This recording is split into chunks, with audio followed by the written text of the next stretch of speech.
All right, this is Tariq for the Bear Facts podcast on YouTube vlog. I'm going over my NFTs. The NFTs will be featured at the tattoo studio when it's up and fully operational. Grand opening. We reach grand opening. But for right now, some of my pieces I'm showing the digital art, and later, like tomorrow or probably over the weekend, I might again go through all the physical art so you get a chance to see, like, different things. But for right now, I'm basically telling the reason why I did certain pieces and, like, the angle on marketability and value and stuff like that, how I appraise the value of it. You get what I'm saying? So, in the backstory is the sum of it, I guess, for some pieces. But again, you gotta check us out on the Bear Facts podcast on YouTube. Check out the merch on Instagram at the Bear Canvas Tattoo Studio, and go through the backlog, go through the catalog, and we're gonna keep it rocking like that. But for right now, like I said, I'm trying to give a backstory to some of these pieces I drew and the reason why I drew them, the meaning behind some of them. If they were gifts, I'll give the marketability and why I believe that is of value in the connected relationship. And we do some contracting John. So with this piece, I forget what I call this. Let me see. I call this the beats. The beats. All right, so just like I'm saying, in that DJ essence now, the DJ essence, now everybody from hip hop probably seen Straight Outta Compton, the movie. So in that, there's a scene where the boy's laying on the floor and he's surrounded by records and he's listening to music on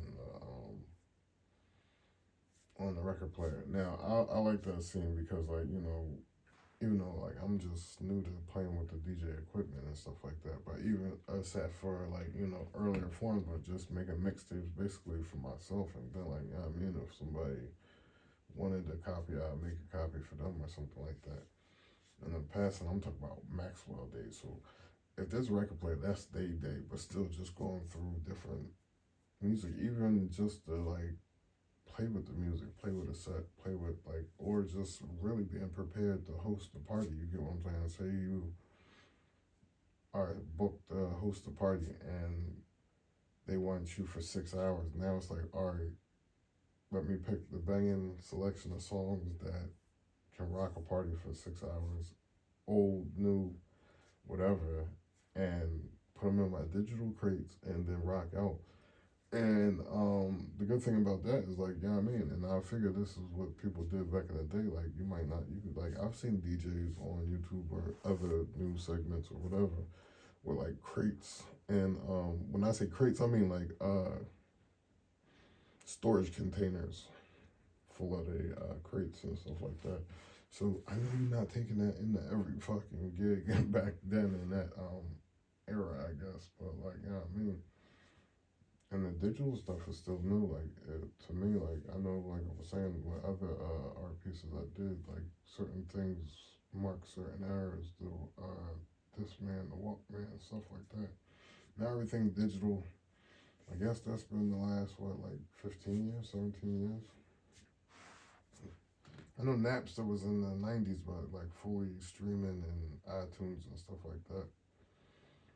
But anyway, so in the back in the day essence, like, that's basically why I told that story. In the back of the day essence, like, you have to go through your records, and even, like, in hip hop, you gotta go through them genres, especially back in the day, to get the samples that you like, samples that go with the boom back, and maybe just the break beats and all that. So, like, you gotta go through that music. And for me, as somebody who would make mixtapes or whatever, for me to enjoy it, and then other people, Maxwell tapes days, the Maxwell burned CDs. I feel like that was a part of the laptop or whatever them days. But this is like picking out those.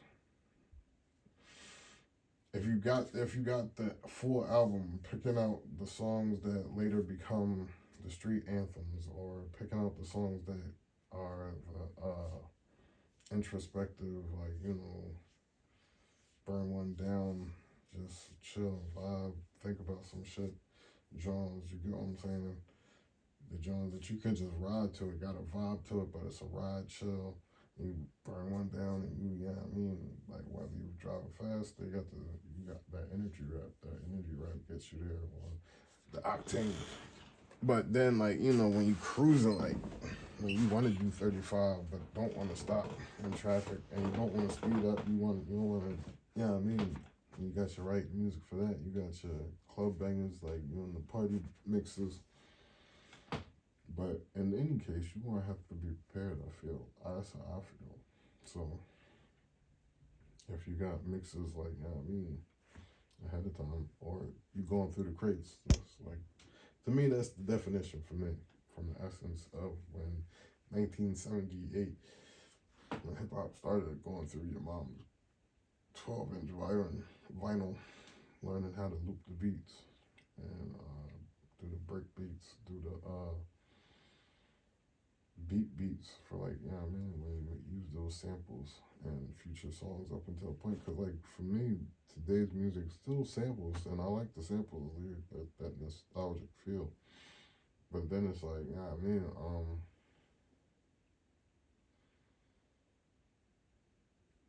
you got the drum pads, the MPKs, the MPCs, and like some genres, the beats don't have no melodies. They just use the drum pads and the various softwares for them. Because like I said, the MPK is a mini D you got connected to the drum, the MPC. The drum machine without the keyboards and stuff like that, that's different stuff. But you use them to compose a beat. But like I said, this is like the essence.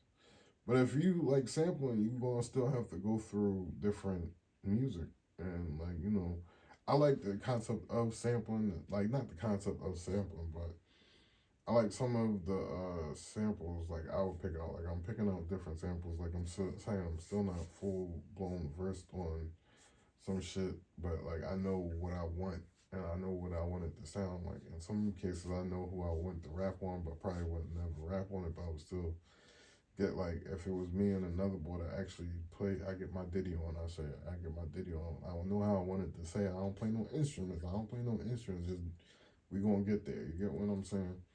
And with certain samples, and that's what kind of drives the competition, because it's like, like I'll learn to do that stuff myself, but at the same time, when that's a thought behind the competition. The competition aren't mandatory.